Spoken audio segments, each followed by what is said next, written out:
Okay देखो simple सी बात करते हैं और डायरेक्टली पॉइंट पे आते हैं, ठीक है ना। डू यू वांट कि जब आप बात करो तो लोग आपकी बात को सुने? Do you want people to take you seriously? आपके सजेशंस की वैल्यू हो, आपके कम्युनिकेशन स्किल्स एकदम टॉप नॉच हो, then this video is going to be very very important for you. सबसे पहले तो सिंपल सी एक बात समझ लो कि प्रॉब्लम ना आपकी कंटेंट में नहीं है, प्रॉब्लम आपकी डिलीवरी में है। प्रॉब्लम शायद आपके चॉइस ऑफ वर्ड्स में है, प्रॉब्लम शायद आपकी बॉडी लैंग्वेज में है। और then the old gold truth about life, problem आपके यहाँ पे है, आपके माइंडसेट में। टेंशन मत लो, इस वीडियो में ना हम उन सब चीज़ों के बारे में डिस्कस करेंगे, लेकिन उससे पहले प्लीज़ फटाफट से चैनल को सब्सक्राइब कर लो एंड लेट्स गेट स्टार्टेड। देखो सबसे पहले ना सबसे ज़रूरी पॉइंट डिस्कस करते हैं, that is the spotlight shift. आज ना एक बहुत बड़ा मिथ ब्रेक करते हैं। लोगों को लगता है कि एक अच्छा कम्युनिकेटर वो होता है जो कि नॉन स्टॉप बोल सकता है या फिर जिसके पास सारे सवालों का जवाब होता है। Absolutely not. You can not answer all the questions. Of course आपको नर्वसनेस फील होगी, of course you will fumble. No matter आप कितने ही बड़े कम्युनिकेटर हो, कहीं ना कहीं तो ऐसा कोई ना कोई तो स्पॉट आएगा, कोई ना कोई तो ऐसा पॉइंट आएगा ना जहाँ पे आपके पास कुछ नहीं होगा बोलने के लिए। और ह्यूमन साइकोलॉजी का एक बहुत ही बड़ा यूनिवर्सल सच है that people love themselves more than they care about you. तो लोगों को अपने बारे में, अपनी लाइफ के बारे में, अपने इश्यूज के बारे में, अपने अचीवमेंट्स के बारे में बात करना ज्यादा पसंद होता है। सो ट्रिक क्या है, जब भी आप नेक्स्ट टाइम किसी से भी कॉन्वर्सेशन करो ना, try to shift the spotlight on to them. उनसे ना ओपन एंडेड क्वेश्चंस पूछने लग जाओ कि यार ये बात तूने बड़ी सही बोली है, एक दो एग्जाम्पल दियो जरा, या फिर अच्छा फिर क्या हुआ, ये तो बड़ी इंटरेस्टिंग बात बताई है तूने। जब आप लोगों को अपने बारे में बात करने का मौका देते हो ना, मतलब उनके खुद के बारे में, तो उनको ना एक फील गुड फैक्टर आता है। उनके दिमाग में एक हार्मोन रिलीज होता है डोपामीन नाम का, that is the feel good hormone. तो उनकी ब्रेन केमिस्ट्री ऐसे हो जाती है कि यार वाह, इस बंदे से बात करके तो बहुत मजा आया। So they always end up liking you more. Trust me, everything is chemistry. अगर मान लो जैसे जो मेरे रेगुलर व्यूअर्स है, जो मेरी ऑलमोस्ट हर वीडियो देखते हैं, उन्होंने एक चीज नोटिस की होगी that I always address the video in second person. Like मैं आपको एड्रेस कर रही होती हूँ। आई ऑलवेज से तुम्हारी लाइफ, आपकी लाइफ, ये वो। आई नेवर से मेरा एक्सपीरियंस, आई नेवर से मेरी नॉलेज, आई नेवर से मेरी सुनो, आई नेवर से ओ मेरे साथ ऐसा हुआ था। आई हार्डली से it because I am shifting the spotlight on you guys, ताकि आप लोगों को डायरेक्ट कम्युनिकेशन फील हो कि हाँ मैं आपके बारे में ही बात कर रही हूँ। And that is why my videos perform well, and that is why you guys like what I have to say. मैं कोई अनोखी बात तो कर नहीं रही हूँ, राइट? आधी ज्यादा मेरी बातें वही होती हैं जो ऑलरेडी आपको पता है, या फिर आपके शायद आपके चलते फिरते दोस्त भी आपको ये बातें बता दें, but it is about how I communicate. Point number 2 है द 3 सेकेंड वैल्यू पॉज। अच्छा अब बात करते हैं कि जब आपकी बोलने की बारी आएगी तब आपको कैसा रिएक्ट करना है। तो क्या होता है ना, जब भी हम नर्वस होते हैं या फिर हम बहुत ज़्यादा एक्साइटेड होते हैं, तो या तो हमारी जो स्पीकिंग स्पीड है वो या तो 2x हो जाती है, या फिर हम फंबल करने लग जाते हैं, हम कुछ भी नहीं बोल पाते, या फिर कभी कभी एक्साइटमेंट में आके हम इतना बोलते हैं कि हम रुकना ही भूल जाते हैं, हम सामने वाले को इंपॉर्टेंस देना ही भूल जाते हैं, उसको उसको मौका देना ही भूल जाते हैं। Stop this, speed kills your impact. जब आप बहुत ज़्यादा फास्ट बोलने की कोशिश करते हो तो आपकी बातें कहीं ना कहीं इररेलेवेंट हो जाती हैं, और सामने वाले को ये पोर्ट्रे होता है कि आप ना इनसिक्योर हो, और कहीं ना कहीं आपकी नज़रों में उसकी बात की, मतलब सामने वाले की बात की कोई वैल्यू नहीं है। एंड दैट इज़ वाई आपकी जो बात है, चाहे वो कितनी भी अच्छी हो, उसकी वैल्यू और उसका इम्पैक्ट वहीं का वहीं ड्रॉप हो जाता है। वाई? बिकॉज सामने वाला आपकी बातों को इंपॉर्टेंस देनी बंद कर देता है, सामने वाला आपको तवज्जो देनी बंद कर देता है। तो ना अब से एक रूल बना लो, द 3 सेकेंड पॉज। तो जब भी आपसे कोई क्वेश्चन पूछा जाए, never just try to answer directly, या फिर अगर आपको किसी का क्वेश्चन समझ भी आ गया, कई लोग होते हैं अरे बस मेरे को तेरा क्वेश्चन समझ में आ गया, बीच में बोलना शुरू कर देते हैं। Don't do that, let that person complete. और जब उसका क्वेश्चन कंप्लीट हो जाए ना, अपने आप को पॉज दो, 1 2 3, then take a breath and then start speaking.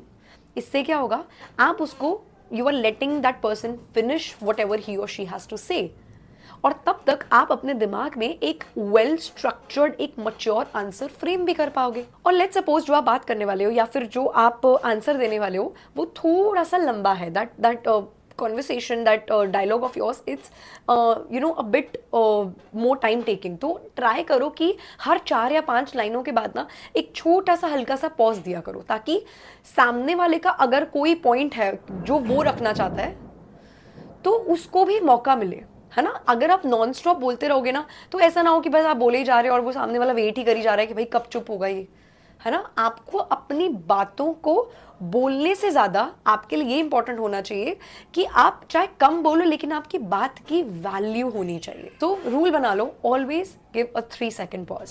Now point number 3, and this one is my favourite, and that is mastering the physical trifecta. देखो, आप जो कॉन्वर्सेशन कर रहे हो ना, मतलब आपके जो वर्ड्स हैं वो पूरी कॉन्वर्सेशन का ना सिर्फ 7% होते हैं, बाकी 93% आपकी बॉडी लैंग्वेज और आपकी वॉइस मॉड्यूलेशन पे डिपेंड करता है। तो अगर आपको चाहिए ना कि लोग लिटरली सुनने के लिए मरे आपको, you want people to love you when you are talking, तो ये 3 जो फिजिकल ट्राइफेक्टा है उसको मास्टर करना होगा आपको। सबसे पहला है द डिलेड स्माइल। कभी भी किसी से मिलते ही एकदम से उनको फेक स्माइल मत चिपकाओ, हमेशा 1-2 सेकेंड दो, look at them and then give them the smile, and then while shaking your hands smile a little bit. इससे ना उन्हें इंपॉर्टेंस फील होगा। जैसे मान लो मैं आपसे मिली और एकदम से मैं बोल दूं, oh you look great, how do I know you look great, मैंने ढंग से आपकी तरफ देखा भी नहीं है। एंड इमेजिन दिस, मैं आपसे मिली हूँ एंड मैं आपको ऐसे ऊपर से लेकर नीचे तक देखूं एंड देन आई से oh my God you look great. कितना ज्यादा इम्पैक्टफुल लगा ये। इससे सामने वाले को लगा कि यार आपने उन्हें नोटिस किया है, और नोटिस करने के बाद आप उन्हें कॉम्प्लीमेंट दे रहे हो, and this complement will never sound fake. Number 2 है 70-30 आई कॉन्टैक्ट रूल। देखो, अगर हम मान लो आप किसी से बात कर रहे हो और आप उनकी तरफ बिल्कुल ही नहीं देख रहे हो, नो आई कॉन्टैक्ट, तो इससे क्या लगेगा, या तो आप झूठे लगोगे या फिर आप अंडर कॉन्फिडेंट लगोगे। अगर आप सारा टाइम इस किसी और की तरफ देखी जा रहे हो, सारा टाइम उनकी आंखों में ऐसे देखी जा रहे हो, तो आप क्रीपी लगोगे। तो you have to maintain a balance. तो अगर आप किसी कॉन्वर्सेशन कर रहे हो, 70% of the time maintain an eye contact, बाकी 30% ऑफ द टाइम लुक इधर उधर, राइट। या फिर you can focus on your hand gestures, या फिर you can just look at the sky and talk. इससे 2 चीज़ें होती हैं, एक तो वो क्रीपीनेस जो है वो काफ़ी हद तक डिस्टॉर्ट हो जाती है और वो नहीं लगती। दूसरी चीज़ होती है व्हेन यू लुक इधर उधर ना, that means you are speaking from the experience of your mind and you are trying to recall it. तो उससे आपकी बातों को ना एक डेप्थ मिलती है, and that looks really really nice. मतलब अब आप खुद देखो, मैं 24 घंटे ऐसे कैमरे के सामने देख के बोली जा रही हूँ एकदम रोबोट की तरह। How you feel? Of course not, right. So like sometimes I do this कि यार like that when I do this and then I look into the camera, it feels very natural, it feels very normal, it feels like a normal conversation जो 2 लोगों के बीच में हो रही है। Number 3 है ओपन पाम जेस्चर्स। प्लीज किसी से बात करते हुए ना तो ऐसे रहो, ना तो अपनी जेब में हाथ डालो, और ना ही बहुत ज्यादा हाथ हिलाने की जरूरत है, या फिर उनको बार बार आप पंच कर रहे हो, you are just touching that person all the time. Absolutely not. Use your palm and do the gestures. आप जितना हो सके सामने वाले इंसान को, अगर वो इंसान सिर्फ आपका नॉर्मल फ्रेंड है, the platonic friendship that you have, या फिर किसी प्रोफेशनल इंसान से आप डील कर रहे हो, never touch that person, do not. तो अपने हाथों को ना तो आपने बिल्कुल ही एकदम जेब में रख लेना है और ना ही बहुत ज़्यादा यूज़ करना है, बट यूज़ इस तरीके से करो कि वो आपकी कॉन्वर्सेशन को सपोर्ट करे, राइट। आपको किसी को ज़्यादा टच नहीं करना है, प्लीज़ ये बात समझ लो, specially when you are talking to as a different gender. Point number 4 है the vibe mirror. How can we talk about communication and not talk about the vibe? देखो, इस दुनिया में ना हर इंसान का एक अलग एनर्जी जोन होता है, हर इंसान की एक अलग फ्रीक्वेंसी होती है। कई लोग बहुत लाउड, हाइपर एक्टिव, एकदम एनर्जेटिक होते हैं, और कुछ लोग बहुत ही ज़्यादा काम होते हैं, बहुत सेंसिटिव होते हैं और बहुत ही कंपोज्ड होते हैं। अब इमेजिन करो कि सामने वाला इंसान बहुत थका हुआ है, या फिर वो जनरली बहुत काम है और वो आपसे बहुत आराम से, बहुत एकदम टायर्ड टोन में बात कर रहा है, और वहीं आप एकदम से चिल्लाने लग जाते हो, और भाई क्या हाल है, क्या बात हो गई, इतना लो क्यों साउंड कर रहा है। That person won't like you, that person will be like, भाई मत कर मेरे सिर में दर्द। तो आपको क्या करना है, you have to start mirroring the energy of the person that you are talking to. अगर सामने वाला आपसे धीरे बोल रहा है तो आप भी अपनी स्पीड को थोड़ा सा लिमिट कर लो, आप भी अपनी वॉइस में हल्की सी कामनेस ले आओ। अगर सामने वाला आपसे इमोशनल होकर बात कर रहा है ना, तो आप भी उसे इमोशंस ही देने की कोशिश करो। अगर सामने वाला आपके साथ मजाक के टोन में बात कर रहा है, अगर सामने वाला आपसे थोड़ी सी लाउड, हाइपर एक्टिव टोन में बात कर रहा है, तो आप भी उससे उसी टोन में बात करो। And I use this trick so much with my clients. जैसे मेरे क्लाइंट्स कुछ जम्मू से हैं, कुछ हरियाणा से हैं, कुछ डाउन साउथ से हैं, कुछ नॉर्थ ईस्ट से हैं, मेरे क्लाइंट्स कुछ पंजाब से हैं, कुछ बिहार से हैं। तो हर इंसान की टोन और हर इंसान की मुझसे एक्सपेक्टेशन अलग अलग है। So I always try to mirror their vibe, जिससे ना मेरे क्लाइंट्स को ये फील होता है कि ना वो किसी नए इंसान से बात नहीं कर रहे, and that is why I always end up forming a good connection. And मुझे बोलना नहीं चाहिए ये बात मेरे मुंह से, but 99% of my clients like talking to me, they love talking to me and they always say it, I have proofs. तो अगर आप चाहते हो ना कि किसी को आपसे बात करके एकदम मजा आए, तो always try to mirror the vibe of that person, it's very very important. Point number 5 है the name drop psychological trigger. अब बात करते हैं एक बहुत ही छोटे पॉइंट की जो हम डेली बेसिस पे मिस कर देते हैं।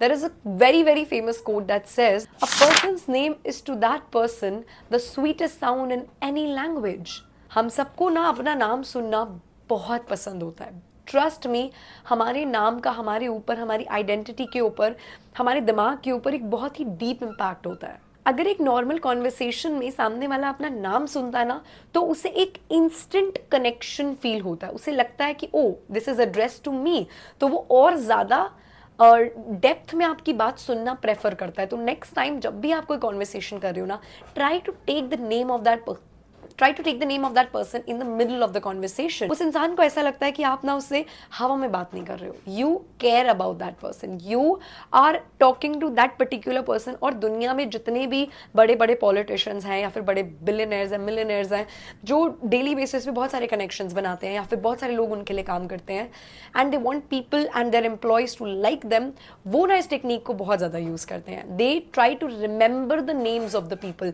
अब जैसे मान लो आप मोदी जी से मिले हो, ठीक है, और आप थोड़े टाइम के बाद आपका उनसे दोबारा मिलना हुआ, and let's say that person remembers your name. Imagine the kind of impact that person will have you on your psyche, कि भाई उस इंसान को मेरा नाम याद है, right? So name matters a lot, trust me. Point number 6 है the art of disagreement. Now let's talk about what to do when things get a little uncomfortable। मतलब जब सामने वाला कोई ऐसी बात करे जिससे आप अग्री नहीं करते, मान लो आप किसी से बात कर रहे हो और सामने वाले ने कोई ऐसा पॉइंट बोला जो आपको पसंद नहीं आया, या जिस पॉइंट से आप अग्री नहीं करते हो, तो 90% लोग ऐसे टाइम पे क्या करते हैं, दे से ना गलत बोल रहे तू, ऐसा नहीं होता। या फिर अगर आप अपने फ्रेंड से बात कर रहे हो, अभी तू पागल है क्या, ऐसा नहीं होता, and instantly that person won't like you, क्योंकि हर इंसान को अपनी ईगो बहुत ज़्यादा प्यारी होती है। और जब आप ये बोलते हो ना कि तू गलत है, तो उस इंसान की ईगो एकदम से हर्ट हो जाती है, और फिर कॉन्वर्सेशन नहीं रहती। वो इंसान बोलेगा तो ज़रूर, लेकिन वो इसलिए नहीं बोलेगा ताकि आप उसकी बात सुनो, वो इसीलिए बोलेगा ताकि वो आपको गलत प्रूफ कर सके और अपने पॉइंट को ऊपर रख सके। तो वो कॉन्वर्सेशन ना एक अलग ही डायरेक्शन में चली जाएगी। तो इस प्रॉब्लम को अवॉइड करने के लिए ना आपको द येस एंड मेथड सीखना पड़ेगा। मतलब किसी से भी डायरेक्टली डिसएग्री मत करो, सिंपली पहले उनके पॉइंट को वैलिडेट करो और उसके बाद एंड लगाओ, एंड देन से योर पॉइंट। जैसे कि यार तेरा बहुत वैलिड पॉइंट है, लेकिन हम इसे इस तरीके से भी तो देख सकते हैं, या फिर एब्सोल्युटली राइट, तो बिल्कुल ठीक बोल रहा है, बट एक बार मेरा पॉइंट भी सुन ले। तो just never ever directly disagree with anybody. तो आपने ना सामने वाले को कॉन्वर्सेशन में डिफेंसिव नहीं करना, अपने सामने वाले को अपनी कैटेगरी में रखना है। और ये बात ना, अगर आपको किसी से बात मनवानी हो ना, तो आप बहुत ज़्यादा पॉइंट यूज़ कर सकते हो। लेट्स से आपको अपने पेरेंट्स से कोई किसी चीज़ की परमिशन चाहिए, या फिर आपको अपनी गर्लफ्रेंड से या बॉयफ्रेंड से कुछ भी बात मनवानी है, राइट? सो यू ऑलवेज, हम क्या हो जाते हैं, हम एकदम रिबेलियस हो जाते हैं, तू गलत बोल रहा है, नहीं पापा आप ये बात गलत ही कर रहे हो। No, always validate their point कि हाँ आपका पॉइंट भी ठीक है, लेकिन प्लीज मेरा पॉइंट भी एक बार सुन लो, right? Always try to give them a very secure disagreement, इसमें आपका पॉइंट भी पुट हो जाए और उनकी ईगो भी बच जाए। अब देखो, ये थे मेरे पर्सपेक्टिव्स, लेकिन I want you also to participate in this video and tell me in the comments कि आपके पास कौन सी ऐसी साइकोलॉजिकल या फिर सिंपल सी ट्रिक है जो आप कॉन्वर्सेशंस में यूज करते हो। और हाँ, अगर वीडियो अच्छी लगी हो ना, तो प्लीज चैनल को सब्सक्राइब करना मत भूलना, और अब मिलते हैं नेक्स्ट वीडियो में। तब तक के लिए बाय।